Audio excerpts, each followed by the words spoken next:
Hello students, welcome to my channel Academic Seed.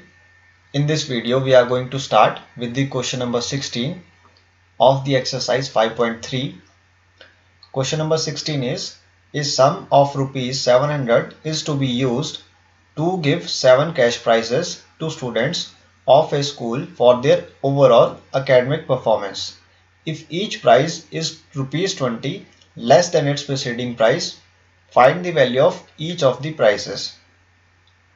आपके पास क्या given है स्टूडेंट्स क्वेश्चन में 700 रुपीज आपके पास सम गिवन है टोटल रुपीज क्लियर।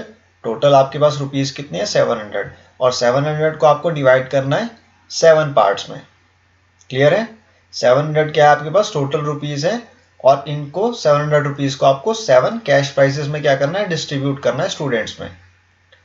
और ईच कैश प्राइस के बीच में जो डिफरेंस है वो क्या है 20 रुपीज का है। दैट मीन्स प्रीसीडिंग का मीनिंग क्या होता है स्टूडेंट्स प्रीवियस प्राइस। जो प्रीवियस प्राइस है जो नेक्स्ट प्राइस है उसके बीच में डिफरेंस क्या है 20 रुपीज का डिफरेंस है।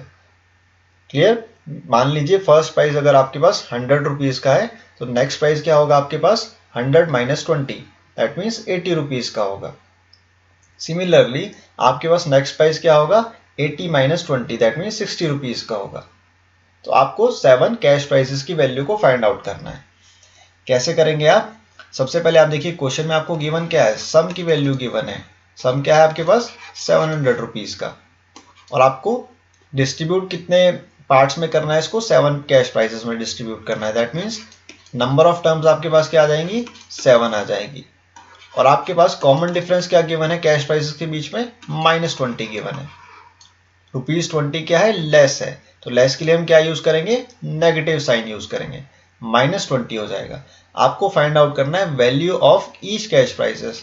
दैट मीन्स आपको क्या फाइंड आउट करना है फर्स्ट कैश प्राइस की वैल्यू को फाइंड आउट करना है, सेकंड कैश प्राइस की वैल्यू को फाइंड आउट करना है, थर्ड कैश प्राइस की वैल्यू को फाइंड आउट करना है और आपको 7th कैश प्राइस तक जाना है। फर्स्ट कैश प्राइस से लेके आपको 7th कैश प्राइस तक जाना है। दैट मीन्स आपको 7 टर्म्स को फाइंड आउट करना है। कैसे फाइंड आउट करेंगे आप सम का फॉर्मूला यूज करके। सम क्या होता है s is equal to n/2 square bracket twice of a plus n-1 multiply with d square bracket close. Clear. अब आप क्या करेंगे स्टूडेंट्स s की जगह पे 700 पुट करेंगे इक्वल टू n/2 n की वैल्यू क्या है 7/2 square bracket start twice of a plus 7-1 multiply with d d क्या है -20 है स्क्वायर ब्रैकेट क्लोज कर देंगे। यहां से आप 2 को क्रॉस मल्टीप्लाई करके लेफ्ट हैंड साइड में ले जाएंगे तो ये बन जाएगा 700 multiply with 2 will be equal to 7 को आप एज इट इज रहने देंगे। ब्रैकेट के अंदर जो टर्म्स है इनको सॉर्ट आउट करेंगे twice of a plus 7-1 will be 6 multiply with -20 square bracket close कर देंगे। 700 multiply with 2 will become 1400 equal to 7 square bracket start twice of a minus 6 multiply with 20 will become 120। Clear. अब आप 7 से multiply करेंगे square bracket की terms को तो क्या रिजल्ट आएगा 1400 equal to 7 multiply with 2 will become 14a minus 7 multiply with 120 will become 840। अब आप 14a को कहां पे लेके आएंगे लेफ्ट हैंड साइड में तो ये बन जाएगा -14a इक्वल टू -840 माइनस 1400। अब आप क्या करेंगे नेगेटिव साइन को ऐड करेंगे। दैट मीन्स -840 और -1400 को ऐड करने पे आपके पास क्या वैल्यू आएगी स्टूडेंट्स 2240 और नेगेटिव साइन के साथ। क्लियर। अब आप क्या करेंगे नेगेटिव से नेगेटिव साइन को कैंसिल आउट कर देंगे। a की वैल्यू आपके पास आएगी 2240 divide by 14 2240 divide with 14 cancel out करने पे 7 से कैंसिल आउट कीजिए 7 2 ज़ा 14 7 3 ज़ा 21 1 कैरी फॉरवर्ड 7 2 ज़ा 14 0। अब 2 से कैंसिल आउट कीजिए आप 320 को 2 1 ज़ा 2 1 कैरी फॉरवर्ड 2 6 ज़ा 12 0। तो फर्स्ट टर्म आपके पास क्या आ गई 160 आ गई स्टूडेंट्स। a की वैल्यू क्या आ गई आपके पास 160 आ गई। फर्स्ट टर्म का मीनिंग क्या है? First cash price. So A is equal to first cash price. First cash price क्या आ गया आपके पास? ₹160 का आ गया है। सेकेंड कैश प्राइस को आप कैसे निकालेंगे? That means A2 equal to second cash price. Second cash price कैसे आएगा? ₹160 को जब आप क्या करेंगे? सब्ट्रैक्ट करेंगे किसके साथ? 20 रुपीज के साथ। कॉमन डिफरेंस आपको क्या गिवन था? 20 रुपीज का। That means the next price, clear, next price means succeeding price is 20 less than the preceding price. ये आपको क्वेश्चन में गिवन है स्टूडेंट्स। देखिए -20 मैं क्यों कर रहा हूं? क्योंकि आपको क्वेश्चन कह रहा है if each price is ₹20 less than it's preceding price. तो प्रीसीडिंग प्राइस क्या है आपके पास? प्रीवियस प्राइस क्या है? First term. फर्स्ट प्राइस क्या है आपके पास? 160। तो 160 में आप क्या करेंगे? 20 रुपीज को लेस करेंगे तो आपके पास क्या आएगा? नेक्स्ट प्राइस आएगा। और यही आपसे क्वेश्चन में कह रहा है। That means preceding price is 20 rupees less than the next price. तो आपके पास क्या वैल्यू आ जाएगी? ₹140 आ जाएगी। 160 माइनस 20 रुपीज विल बी 140। यानी अब आप थर्ड प्राइस को फाइंड आउट करेंगे, दैट मीन्स A3 टर्म को। तो थर्ड आपके पास कैश प्राइस क्या आ जाएगा? ₹140 माइनस ₹20। क्या रिजल्ट आएगा स्टूडेंट्स? ₹120। थर्ड प्राइस क्या आ गया? 120 आ गया। अब आप फोर्थ प्राइस को निकालेंगे। फोर्थ कैश प्राइस क्या आएगा? ₹120 माइनस ₹20। तो क्या वैल्यू आएगी आपके पास? ₹100 आएगी। सिमिलरली आप फिफ्थ कैश प्राइस को निकालेंगे। फिफ्थ कैश प्राइस को आप कैसे निकालेंगे? ₹100 में सब्ट्रैक्ट करके किसको? ₹20 को। क्या वैल्यू आएगी? 80 रुपीज आ जाएगी। सिमिलरली आप सिक्स्थ को निकालिए। सिक्स्थ कैश प्राइस क्या आएगा students? ₹80 minus ₹20। So this will be equal to 60 rupees. Similarly seventh cash price को आप निकालिए। सेवंथ कैश प्राइस क्या आएगा? ₹60 माइनस ₹20। तो ये किसके इक्वल आएगा? ₹40 के इक्वल आएगा। तो आपके पास 7 कैश प्राइसेस की वैल्यू आ गई है। क्या क्या वैल्यू आई है आपके पास? 7 कैश प्राइसेस की। फर्स्ट कैश प्राइस आपके पास 160 रुपीज का है। सेकेंड कैश प्राइस आपके पास 140 का है students. Third cash price 120। Fourth cash price is 100। Fifth cash price is 80। Sixth one is 60 and seventh which is the last one is the 40। तो आपके पास 7 cash prices की value क्या आई है? 160, 140, 120, 100, 80, 60 and 40. These are the value of the 7 cash prices. Here 7 cash prices distributed between the students. 7 cash prices distributed between the students.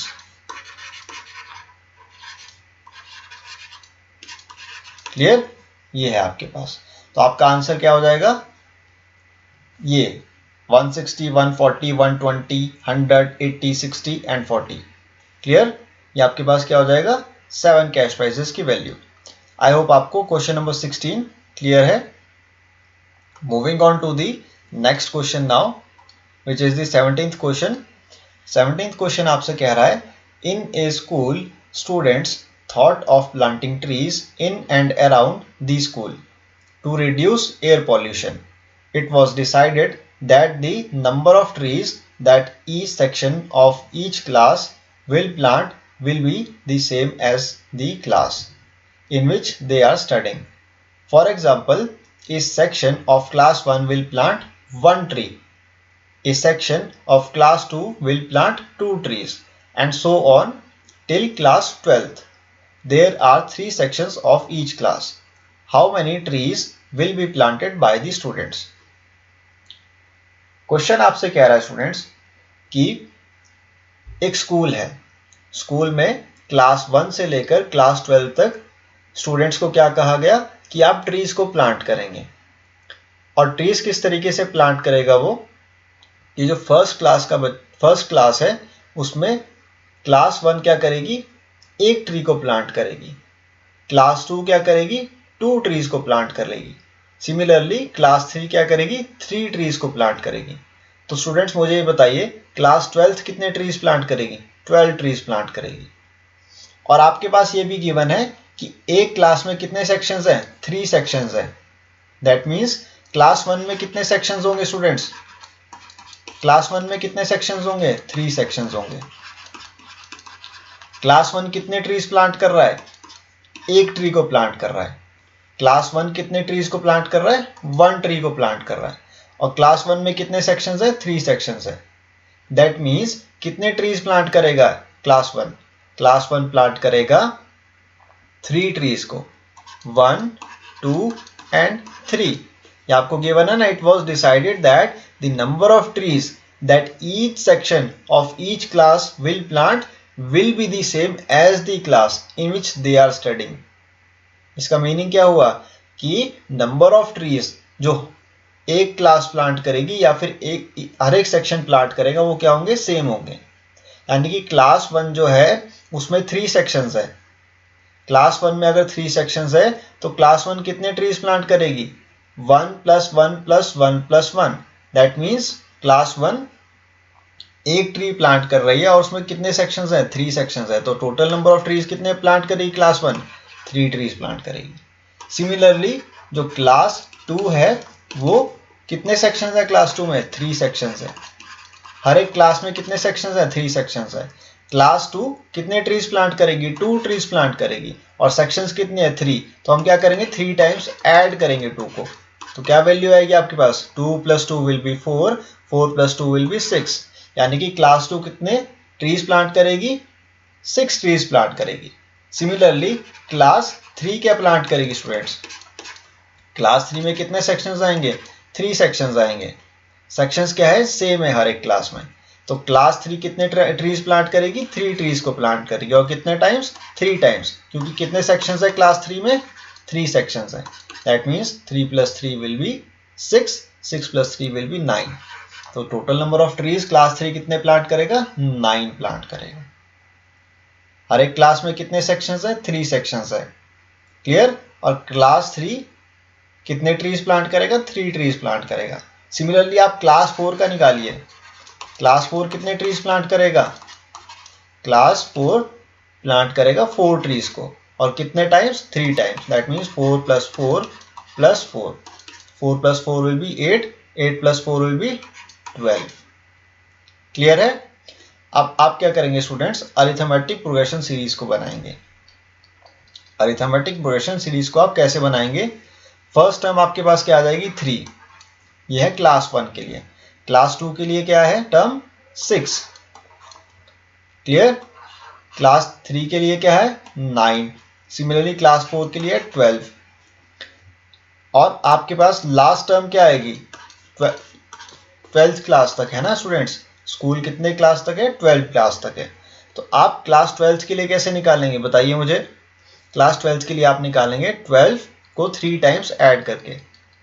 Class 12 में कितने sections होंगे, 3 sections. तो आप 12 को कितने टाइम्स ऐड करोगे, 3 टाइम्स। तो क्या वैल्यू आएगी आपके पास, 12 + 12 विल बी 24, 24 + 12 विल बी 36। यानी कि क्लास 12th में कितने ट्रीज प्लांट किए हैं, 36 ट्रीज प्लांट किए हैं। और ये आपके पास क्या बन जाएगी, लास्ट टर्म बन जाएगी। क्लियर है। हमारे पास फर्स्ट क्लास ने कितने ट्रीज प्लांट किए, 3 ट्रीज प्लांट किए, क्योंकि फर्स्ट क्लास ने एक ट्री को प्लांट किया है और उसमें कितने सेक्शन है क्लास 1 में, 3 सेक्शन है। तो हम क्लास 1 को कितनी टाइम्स ऐड करेंगे, 3 टाइम्स ऐड करेंगे। सिमिलरली क्लास 12 कितने ट्रीज प्लांट करेगा, 12 ट्रीज को प्लांट करेगा और कितने सेक्शन है क्लास 12 में, 3 सेक्शन है। तो हम 12 को क्या करेंगे, 3 टाइम्स ऐड करेंगे। क्या रिजल्ट आएगा, 36 आएगा स्टूडेंट्स। अब आपके पास वैल्यू आ गई है किसकी, फर्स्ट टर्म की। फर्स्ट टर्म की वैल्यू क्या है आपके पास, 3। सिमिलरली आपके पास लास्ट टर्म की वैल्यू क्या है, an की वैल्यू क्या है आपके पास, 36 है। क्लियर। आपके पास कॉमन डिफरेंस क्या है स्टूडेंट्स, 6 - 3 इज 3, 9 - 6 इज 3, 12 - 9 इज 3। तो कॉमन डिफरेंस क्या आ गया आपके पास, 3 आ गया। और टोटल नंबर ऑफ क्लासेस कितनी है स्कूल में, कितनी क्लासेस हैं स्कूल में, क्लास 1 से लेकर 12 तक, तो कितनी क्लासेस हो गई 12, तो नंबर ऑफ टर्म्स कितनी आ गई आपके पास, 12 आ गई।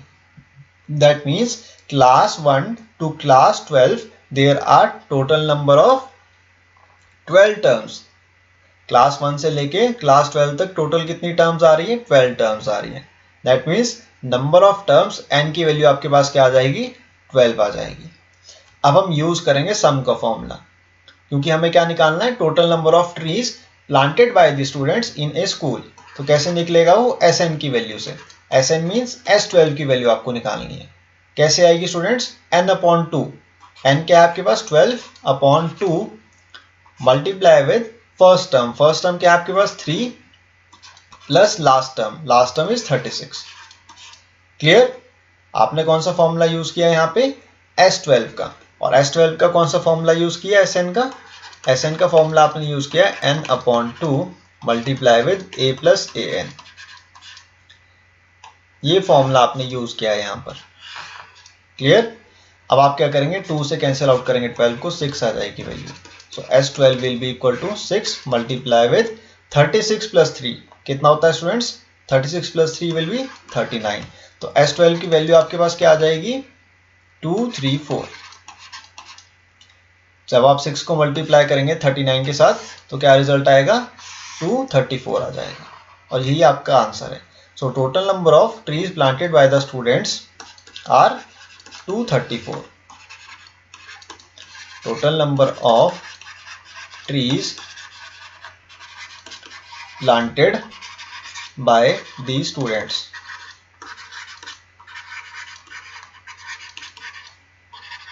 आर 234। ये आपका आंसर है स्टूडेंट्स। क्लियर। क्लास 1 से लेकर क्लास 12 तक कितने ट्रीज प्लांट किए स्टूडेंट्स ने, 234। क्लियर। ये आपका आंसर है। आपको स्टेटमेंट देखकर कंफ्यूज नहीं हो जाना स्टूडेंट्स। यहाँ पे देखिए स्टेटमेंट क्या थी हमारे पास, लेंथी थी, बहुत बड़ी स्टेटमेंट गिवन है। जस्ट आपको क्या करना है, स्टेटमेंट को अच्छे से रीड आउट करना है, और रीड आउट करने के बाद आपको स्टेटमेंट को कन्वर्ट करना है, किसमें, अरिथमेटिक प्रोग्रेशन की सीरीज में। और कन्वर्ट करने के लिए आपको सबसे पहले स्टेटमेंट को अच्छे से रीड आउट करना होगा, अदरवाइज आप इस क्वेश्चन को सॉल्व नहीं कर पाओगे। मैक्सिमम स्टूडेंट्स क्या करते हैं, स्टेटमेंट को देखते हैं और सोचते हैं कि ये तो बहुत ही लेंथी है, बहुत डिफिकल्ट क्वेश्चन है, लेकिन ऐसा होता नहीं है। जितनी लेंथी स्टेटमेंट होती है, जितनी बड़ी स्टेटमेंट्स गिवन होती है क्वेश्चन में, वो उतना ही इजी क्वेश्चन होता है। जस्ट हमारे को क्या करना पड़ता है, उस क्वेश्चन को अंडरस्टैंड करना पड़ता है अच्छे से। In the next video, I will solve the remaining questions of the exercise 5.3.